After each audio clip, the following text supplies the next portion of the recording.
Good afternoon. On behalf of the Oklahoma State Department of Education, welcome to today's Federal Programs Lunch and Learn.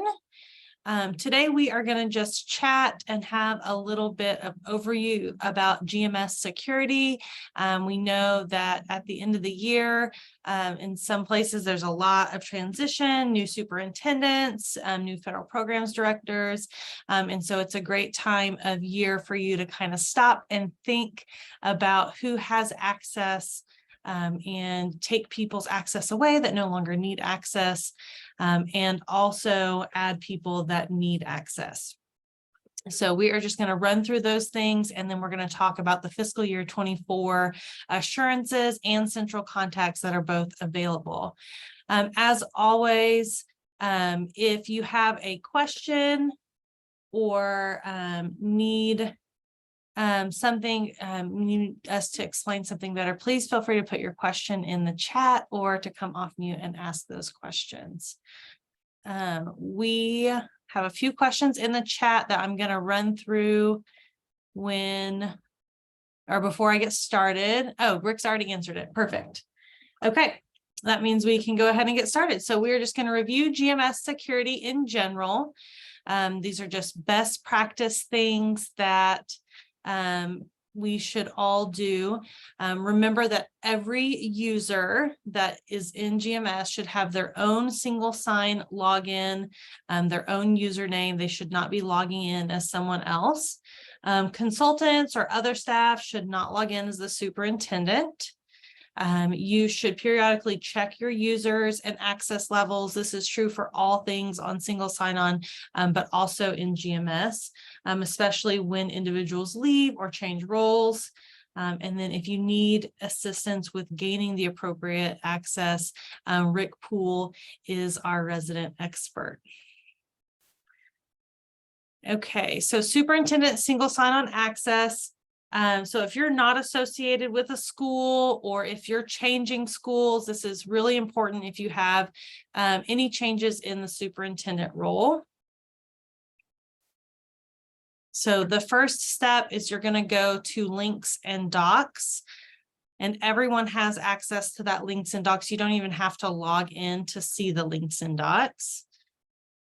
And for superintendents, they're going to want to fill out that district superintendent security form. This form goes to OMES. It's what gets you access to GMS on your single sign-on. And then in addition to that, especially if you have changing roles and the type of access someone has is changing, there's a grants management user access form. This is the one that Rick gets, so he ensures that you get the right kind of access once you're in GMS. Okay, so those are just two quick forms on that links and docs to make sure that you have the access that you need as the superintendent. The other thing that a superintendent can do is manage other users. So if there is lots of transition or different people in different roles, that manage users button, which is on the left side, says manage users. This is how you can control what kind of access different individuals in your district have. So if you click on that button, a screen comes up and there is a tab that says view all my users. Okay, and you can look at everyone in your district that has access in single sign-on and see the different applications and things that they have access to. Now, in our office, we deal with GMS, but there's a whole host of other applications that different individuals might have access to. This would be full of usernames, first and last names of those people on your staff. It's really good for you to look at these individuals. If they don't work for your district anymore, you can remove them. If someone happens to not be on this list, we'll walk through how to add them. So when you select an individual, their individual information will pop up at the bottom and you'll be able to see everything that they have access to. So if I were to click on this person, and I would see that they have child nutrition and cost accounting system and allocation notices, but let's say that they needed GMS access, I could add that access for them. Oops. So you click on this manage the roles for this user. It's just above all of the applications that they have access to. So click on manage roles for this user.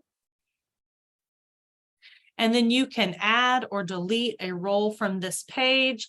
So if they no longer need access to child nutrition, you could select the box and delete, or you can add a role, and the list is long as far as the different roles that you can have.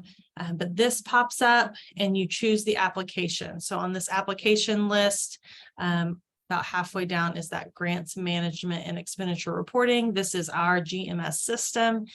So you could select that. And then the other thing that happens often when people change roles is that the person doesn't exist in the system. And so you can create a new user. And when you create the new user, you get to decide their username and their password. You put in their first name and last name, just that general information. So I know that that was really quick, just a real quick walkthrough of how to gain access or change your access. Remember, we highly encourage you this time of year to kind of take inventory of who has access to your grants management system, take out those who no longer need that access, and add those that do.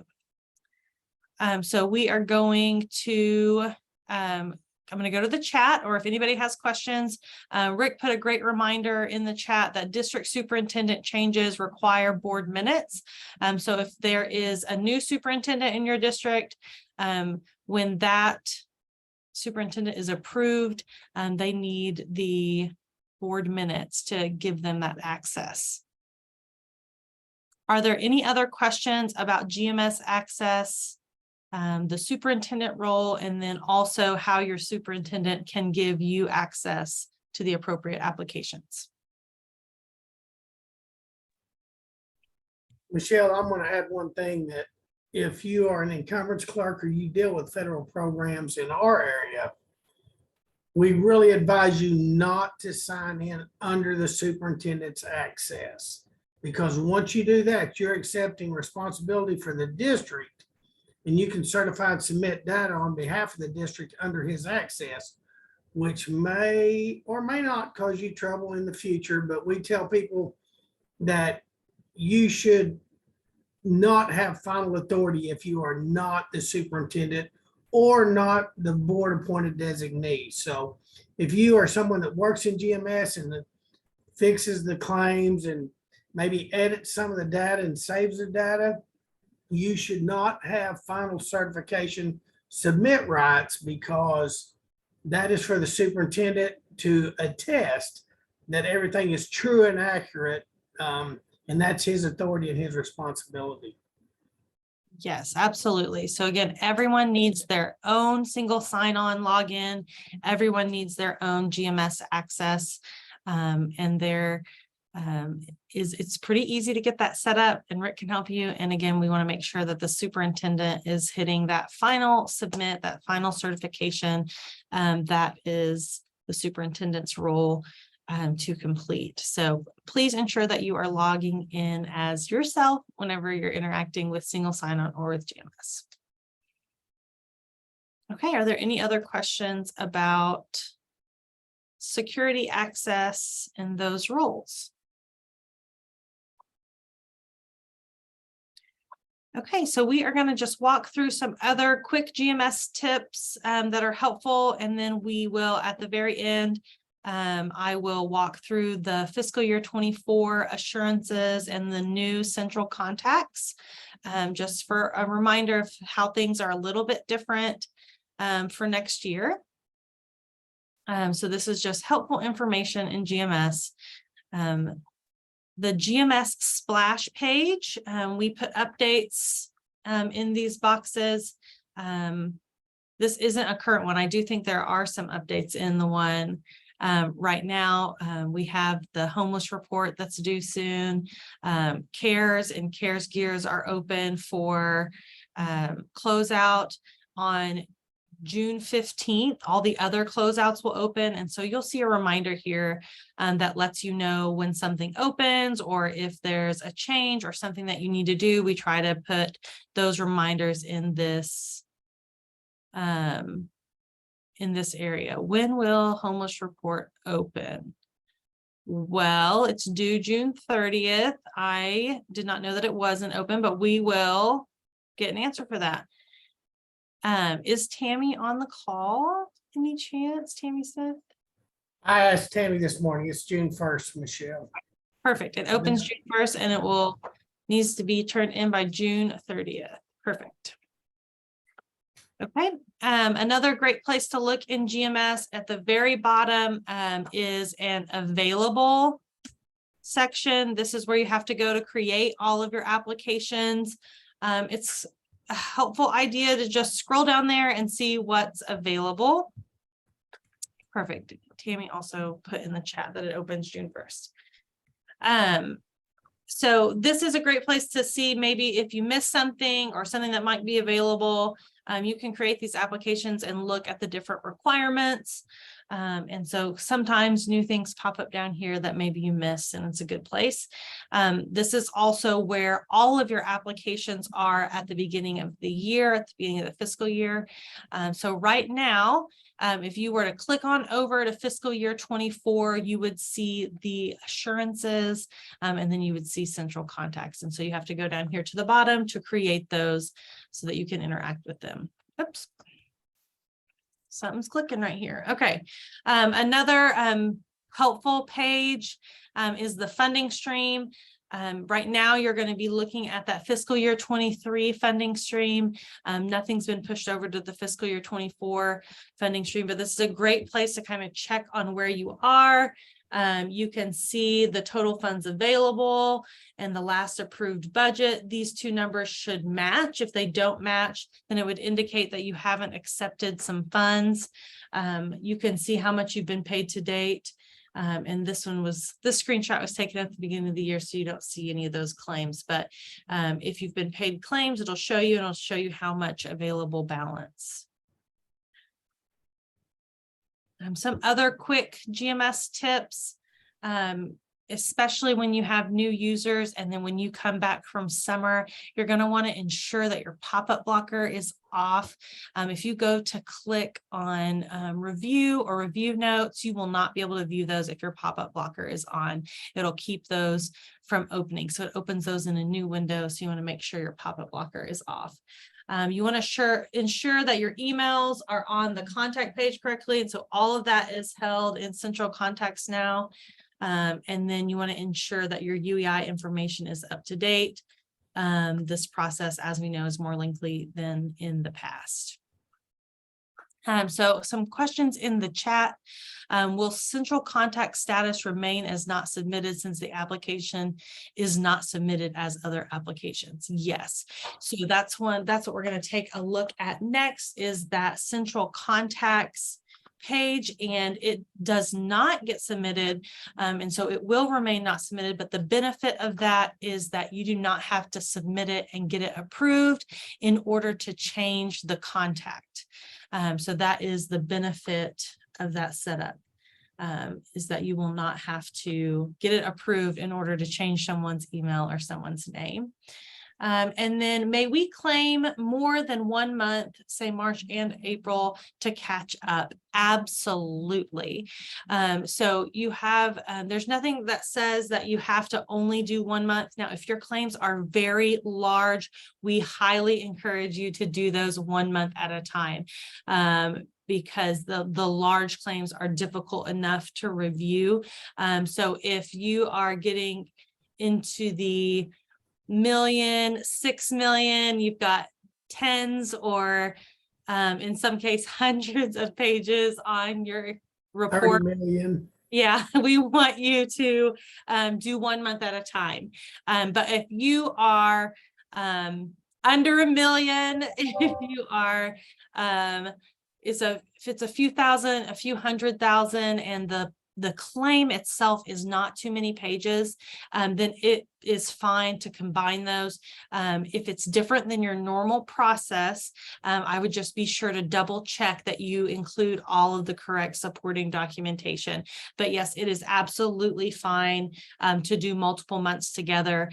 We have some districts that do 2 claims a year, they'll do half a year. We have some that do quarter claims, they do 4 claims a year, just 3 months at a time. So that is flexible. We do ask that you start your claims July 1, and then you go in order. So don't claim March and April if you haven't claimed February. Okay. And- So you're going to claim those in order, but yes, a couple of months to get you caught back up would be fine. And remember that deadline of June 1st to get guaranteed payment by June 30th is approaching.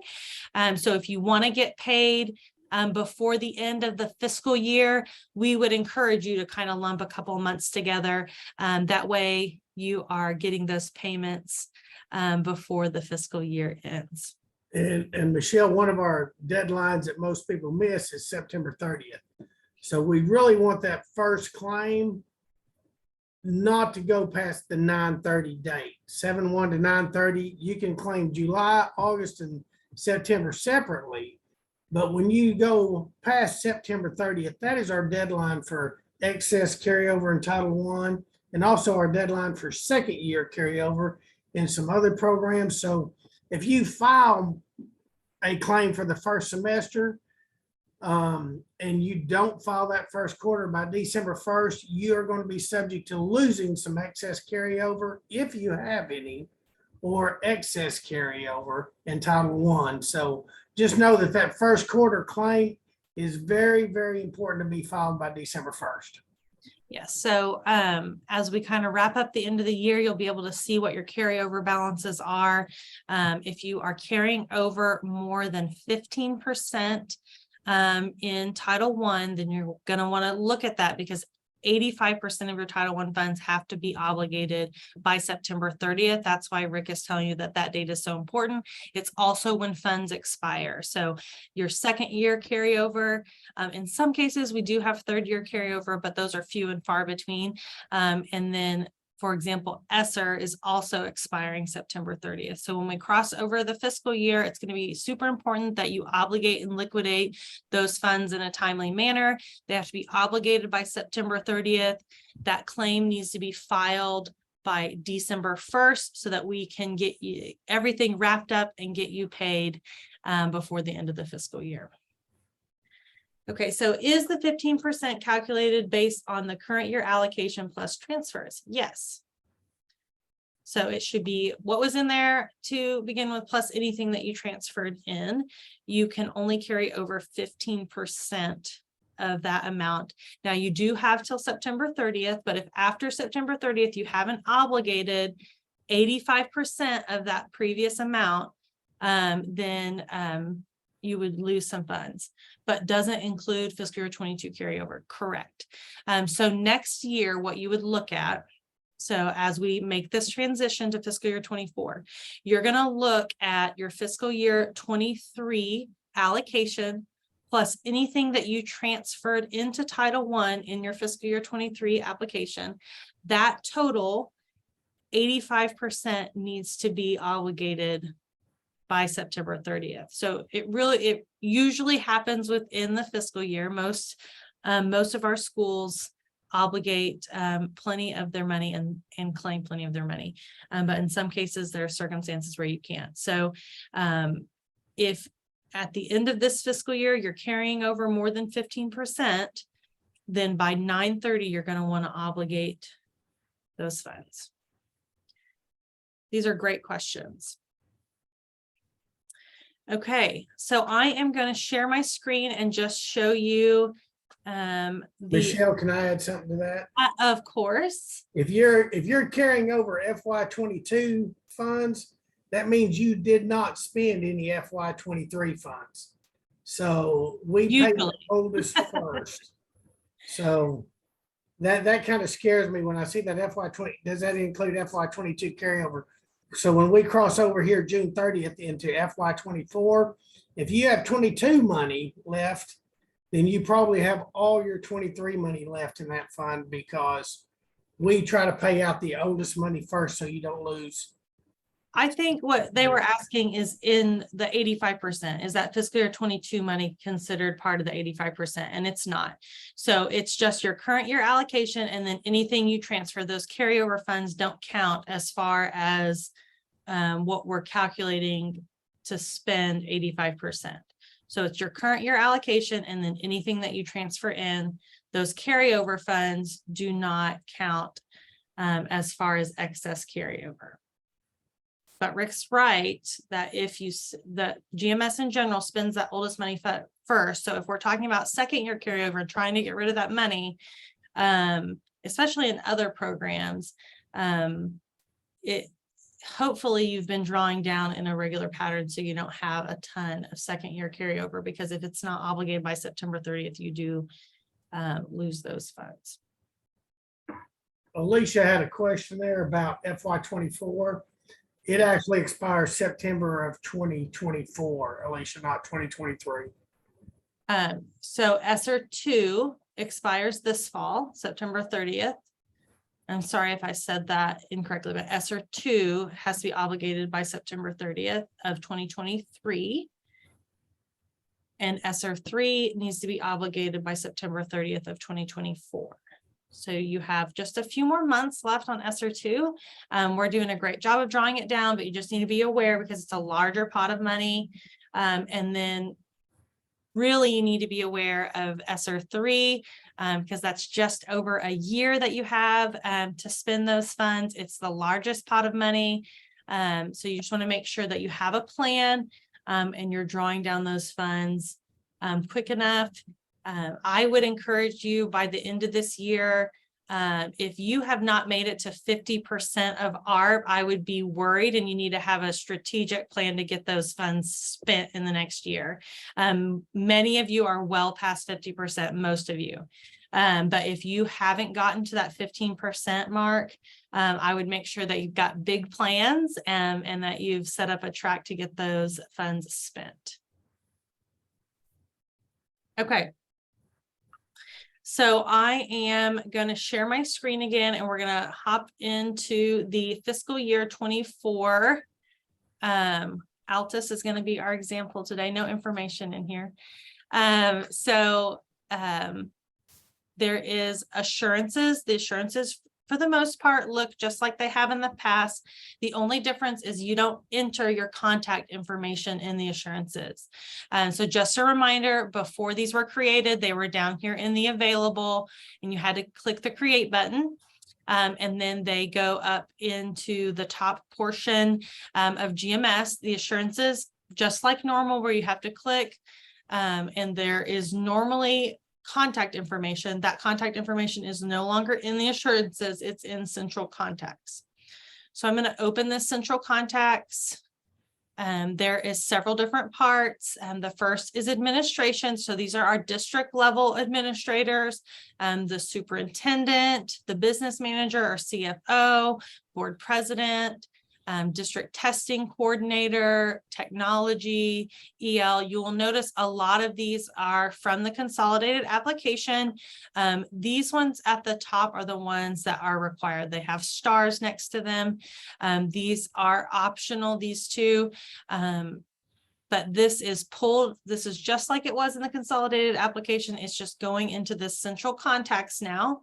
There is a federal programs portion that has a lot of contacts in it. So you won't be entering that contact information in all your applications over and over. All those applications are going to pull from this spot. So just very similar to the contacts we had in the consolidated application, those federal programs, individuals, the claims contact, homeless liaison. It's the same information that was in your consolidated application. It just has moved. And then additional contacts for the title programs. You would just click and add the information if any of these are different than the primary federal programs contact. So if it's not different, the default would be your federal programs contact. But if you have, let's say you have a specific person that deals with your migrant, then you would click and provide the information. You had a specific person that dealt with neglected and delinquent, you would click, or with ARP or Carissa or SR2. But if it's the same as your federal programs contact, then that person can be contacted. There's also special education. The special education one has to be done before you do your insurances, because that contact information is in the assurances application. So this administration page and that special education page need to be completed with or before your assurances. And then there's also a competitive grants page where you can add contacts for those competitive grants. So this is a little bit different. Like we said, the benefit of this is when someone changes roles, you don't have to create an amendment, which if you create too many amendments, that counts off on your risk assessment.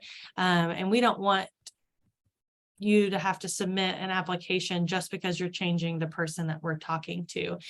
This does not have a submit button, so it will just sit at the top, not submitted.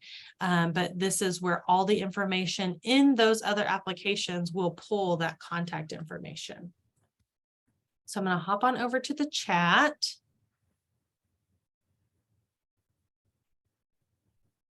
Okay, so we talked about the submitted. It will remain unsubmitted. The LEA agreement in IDA June 30th. So like Rick said, you're going to create it in fiscal year 24. So I'm going to go ahead and click over and show you that. So remember, on this drop down, you're going to go ahead and go to 2024. Initially, you'll have to scroll to the bottom underneath available, and these applications will be down here in the available portion, and you click create. And when you click create, that's what brings them up here so that you can open them and edit them. Okay, so we just have a few minutes left. So if anybody has any questions, we'd love to answer your questions while we're here today.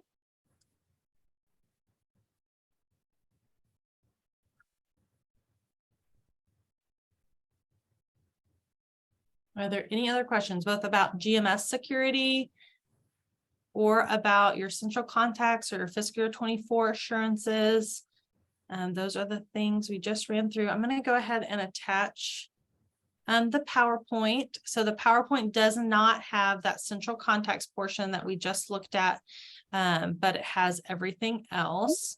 I will get those screenshots added before we share it on our website. Get this to you. Okay, so here's the PowerPoint for today. And before we post it on the website, I'll get those screenshots of the central contacts and those reminders about it not needing to be submitted. Are there any questions about anything that we talked about today? Okay, I haven't looked too much at the competitive grants page, but I can. And this is new for all of us, so it might mean that there's something we need to change. And that's another benefit of central contacts, is if we have to change it, it's not tied to all your application information. Okay, I will look that one up. My GMS is not taking me as quickly. Okay.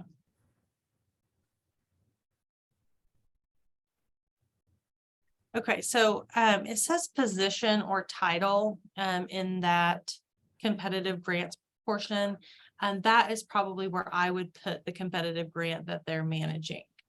Okay, so if you had, I can't think of an example of a competitive grant right now, but if that's where I would put that in that title, that they were managing that specific grant. School improvement. There you go. School improvement. Good job, Rick. On the spot. Okay. Okay, well, it is 1 o'clock. Please feel free, if you have any additional questions, to email us. Oh, we're so glad that you find the Lunch and Learns helpful. If there is a topic over the next few weeks that you would like to see us discuss, please feel free to throw that in the chat or send us an email. At this point, we have talked about quite a lot.